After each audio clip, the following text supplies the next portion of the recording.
Bill and Susan are 58. They've worked hard, they've saved responsibly, and now they're asking the big question.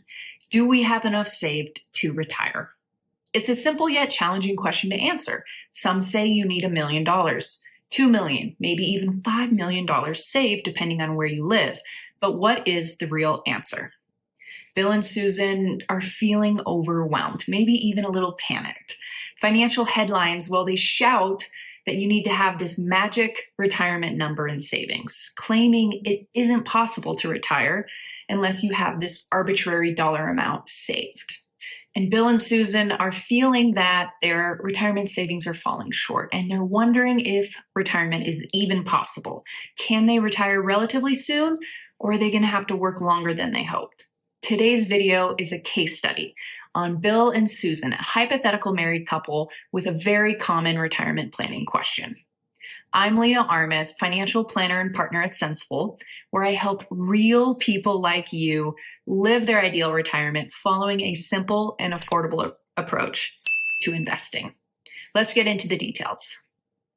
Now, as I mentioned, Bill and Susan are 58. They're still working and they earn about $90,000 a year. They have $500,000 in combined 401k savings. They have $100,000 set aside in cash, and Susan has a small pension of about $18,000 a year. They own their home outright, so no mortgage, and they live in a low-cost area, so they have low fixed expenses.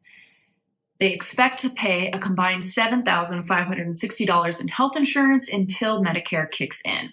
Now, for the sake of this example, let's also assume they're going to take Social Security benefits at age 67, and their investments are going to grow at a conservative nominal rate of return of 4.25%. With all this in mind, the big question is, can Bill and Susan retire at age 61? It's only a short 3 years away. Well, let's find out. It turns out that the $500,000 they've saved, plus income from Social Security and Susan's pension, will support $70,000 a year in spending every year for life. Think of this $70,000 as their living standard in retirement. It's the money that's left over after taxes, insurance, home maintenance, Medicare Part B premiums. After all of those expenses are accounted for, there's still $70,000 to spend.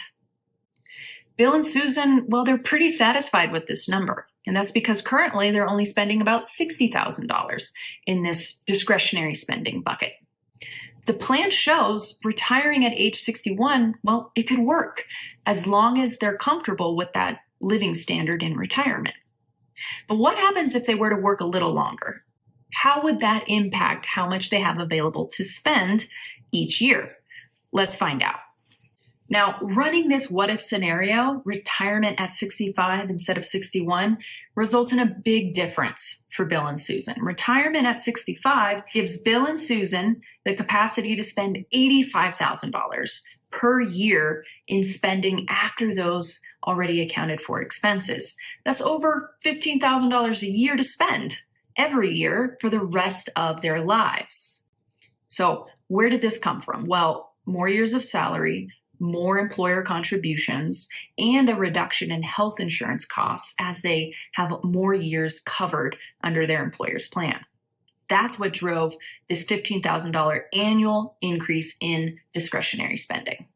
Now Bill and Susan have options. They're no longer seeking this arbitrary number in their retirement accounts. They have the true clarity to know exactly what level of spending their savings and income sources can support. They can better evaluate if they want to retire at 61 or say 65. The bottom line is Bill and Susan now have a retirement plan showing them exactly what retirement can look like. And it's not based on a rule of thumb, but rather their real life. If you're feeling confused and overwhelmed, much like my hypothetical couple, Bill and Susan, visit us at sensibleportfolios.com. You can schedule a call with me directly, and we can have a casual conversation to see if we can be a fit for you. Thanks for watching. I'll see you next time.